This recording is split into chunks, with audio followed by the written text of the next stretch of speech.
देखिए बच्चों, यहाँ पे 12th class chemistry new chapter chemical kinetics. क्या नाम है चैप्टर का? Chemical kinetics.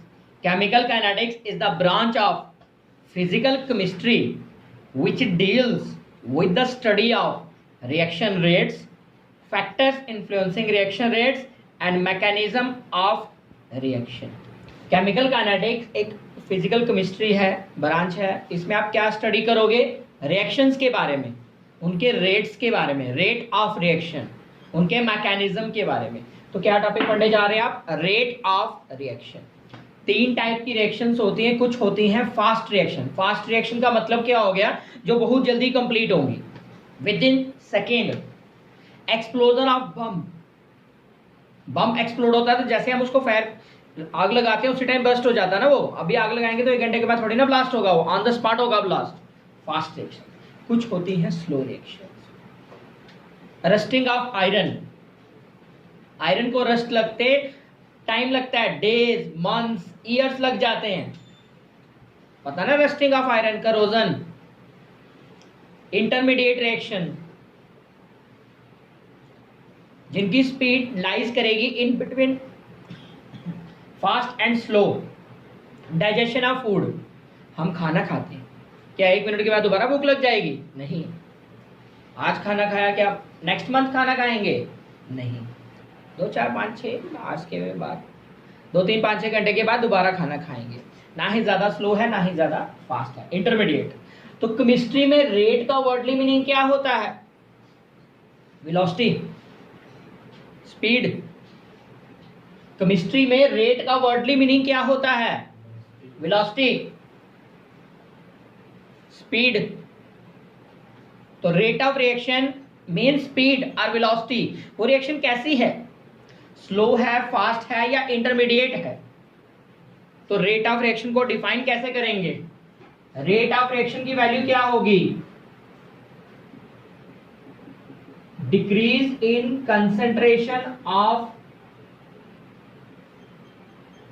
Reactants upon time. Time के साथ रिएक्टेंट्स की कंसेंट्रेशन क्या होगी? डिक्रीज। बच्चे रिएक्शन क्या होता है? Breaking of old bonds, formation of new bonds, consumption of reactants, formation of products. Reactants time के साथ क्या होंगे? डिक्रीज। और प्रोडक्ट्स टाइम के साथ क्या होंगे? इंक्रीज। यहाँ पे रिएक्टेंट्स है, यहाँ पे प्रोडक्ट है। पहले रिएक्टेंट कितने थे? 100। रिएक्शन स्टार्ट नहीं हुई थी, प्रोडक्ट कितने थे? 0। जब रिएक्शन स्टार्ट हो गई तो रिएक्टेंट कितने रह गए? 80। प्रोडक्ट कितने बन गए? 20। आफ्टर सम टाइम रिएक्टेंट्स कितने रह गए? 60। प्रोडक्ट्स कितने हो गए? 40।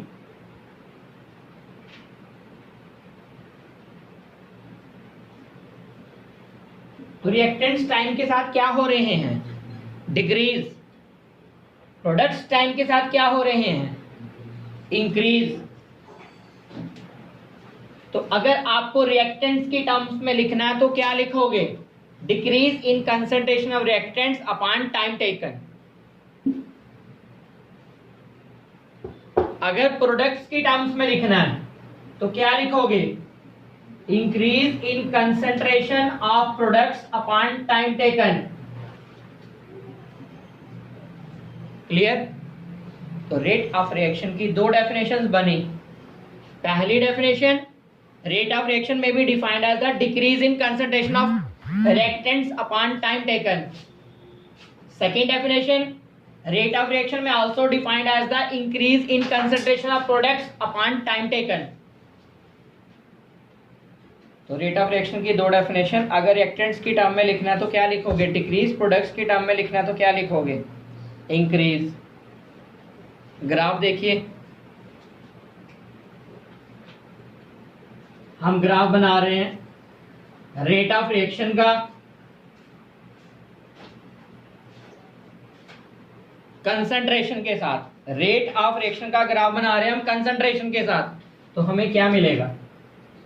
We get a straight line. We get a straight line. बच्चे, जितनी ज्यादा कंसंट्रेशन होगी रेट ऑफ रिएक्शन भी उतना ज्यादा होगा। Higher the concentration higher the rate of reaction. It means rate of reaction directly proportional to molar concentration और active mass. ये 11th क्लास इक्विलिब्रियम में भी आपने पढ़ा था, लॉ ऑफ मास एक्शन।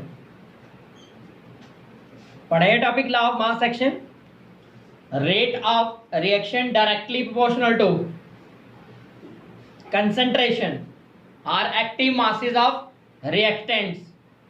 तो ग्राफ से यही क्लियर हो गया कि जो भी रेट ऑफ रिएक्शन होता है वो डायरेक्टली डिपेंड्स करता है, किसके डायरेक्टली डिपेंड्स करता है, रेट ऑफ रिएक्शन के डायरेक्टली डिपेंड्स करता है।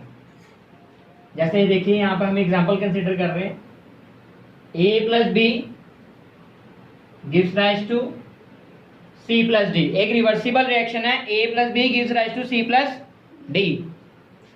अगर हम रेट ऑफ फॉरवर्ड रिएक्शन की बात करते हैं, rate of forward reaction, forward reaction कौन सी है यहाँ पे, A plus B gives rise to C plus D. तो रिएक्टेंट्स कौन हुए यहाँ पे, ए और बी। तो फॉरवर्ड रिएक्शन किसके डायरेक्टली डिपेंड्स करेगी, कंसंट्रेशन ऑफ रिएक्टेंट्स। यहाँ पे 2 रिएक्टेंट्स हैं, एक ए है एक बी है।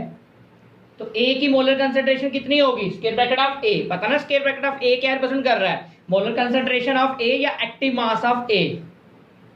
साथ में क्या है, square bracket of B, square bracket of B क्या रिप्रेजेंट कर रहा है, मोलर कंसंट्रेशन ऑफ बी या एक्टिव मास ऑफ बी।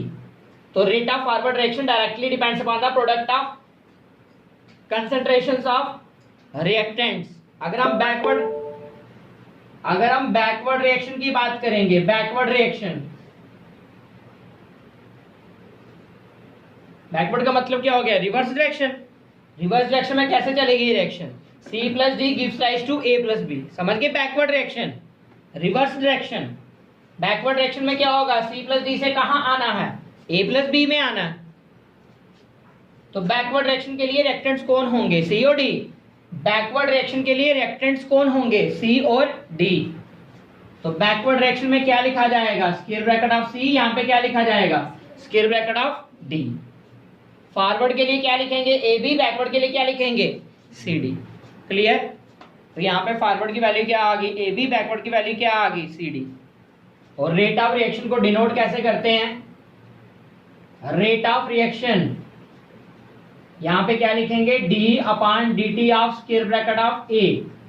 ऊपर पढ़ा आपने रेट ऑफ रिएक्शन क्या होता है, change in concentration of reactants upon time. तो यहाँ पे रिएक्टेंट्स की जगह क्या है, ए, तो यहाँ पे क्या लिख दिया, concentration of A. D upon D T क्या होता है, differentiation, rate of change of concentration of A with respect to time. यहाँ पे साइन क्या लगेगा, माइनस। माइनस साइन क्यों लगा, क्योंकि रिएक्टेंट की कंसंट्रेशन टाइम के साथ क्या होती है, डिक्रीज। रिएक्टेंट की कंसंट्रेशन टाइम के साथ क्या होती है, decrease. Second option, D upon D T of B, B के साथ भी साइन क्या लगेगा, नेगेटिव। क्यों, क्योंकि रिएक्टेंट की कंसंट्रेशन टाइम के साथ क्या होती है, डिक्रीज। सी के टर्म्स में लिखिए तो क्या बनेगा, D upon D T of C, यहाँ पे साइन क्या लगेगा, पॉजिटिव। यहाँ पे पॉजिटिव साइन क्यों लगा, क्योंकि सी क्या रिप्रेजेंट कर रहा है, प्रोडक्ट्स। यहाँ पे पॉजिटिव साइन क्यों लगा, क्योंकि सी क्या रिप्रेजेंट कर रहा है, प्रोडक्ट्स को रिप्रेजेंट कर रहा है ना ये। और प्रोडक्ट्स की कंसंट्रेशन टाइम के साथ क्या होती है, इंक्रीज। रेट ऑफ रिएक्शन में भी defined as increase in concentration of products upon time taken. अगर डी के टर्म्स में बोलेंगे तो क्या बनेगा, D upon D T of square bracket of D. तो यहाँ पे क्या आ जाएगा, प्लस, डी के साथ भी प्लस लगेगा क्योंकि डी भी प्रोडक्ट्स है और प्रोडक्ट्स की कंसंट्रेशन टाइम के साथ क्या होती है, इंक्रीज। क्लियर है। अब देखिए और एग्जांपल्स। अगर रिएक्शन इस तरह से होगी, A moles of A, B moles of B, C moles of C, D moles of D। Reaction किस तरह से है, A moles of A, B moles of B, C moles of C, D moles of D। तो इस case में rate of reaction क्या बनेगा, यही रहेगा।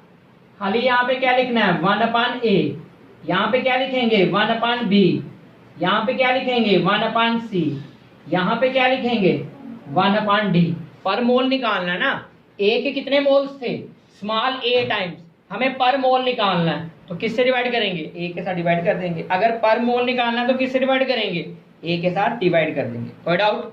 तो रेट ऑफ रिएक्शन का जनरल सिंबल क्या बनेगा, dx अपॉन dt बोलो या delta x upon delta t बोलो।